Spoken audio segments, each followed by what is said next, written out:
দেব part time politician ঘাটালের তৃণমূল পদ থেকে এমনই খোঁচা দিলেন বিজেপির দিলীপ ঘোষ। এদিন অভিনেতাকে একের পর এক কটাক্ষ করেন দিলীপবাবু। লোকসভা ভোট দোরগোড়ায়, দিল্লির গদি দখলের লড়াই চলছে জোর কদমে। ইতিমধ্যেই প্রচারে নেমে পড়েছেন প্রার্থীরা। ঘাটাল থেকে হ্যাট্রিকের জন্য লড়ছেন দেব। দেবের উপরে আস্থা রেখেছে তৃণমূল সরকার। রবিবারই দেবের সমর্থনে ঘাটালে জনসভা করেন অভিষেক বন্দ্যোপাধ্যায়। এই জনসভার পরের দিনে দেবকে খোঁচা বিজেপির দিলীপ ঘোষের। সংসদে দেবের উপস্থিতির হার নিয়েও প্রশ্ন তোলেন তিনি।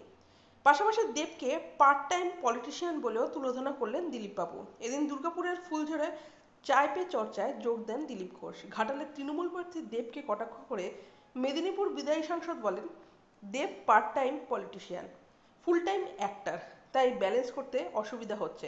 এখানেই থেমে থাকেননি তিনি।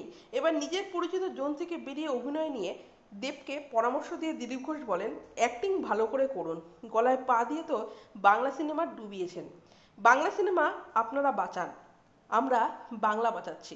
তবে এখনো পর্যন্ত এর পাল্টা কোনো উত্তর দেননি দীপক অধিকারী। এর আগেও দেবকে আক্রমণ করে একাধিক মন্তব্য করেছিল হিরণ। নিজের সহকর্মীকেও অত্যন্ত নরম সুরেই উত্তর দেন অভিনেতা দেব। কিছুদিন আগেই দেবের রাজনীতি ছাড়া নিয়ে তুমুল চর্চা শুরু হয়েছিল নেট মাধ্যমে। একাধিক দলীয় পদ থেকে ইস্তফা দিয়েছিলেন তিনি। তবে তার কিছুদিন পরেই সমস্ত বিতর্কের অবসান ঘটিয়ে ঘাটালে ফের প্রার্থী হওয়ার ঘোষণা করেন এই অভিনেতা।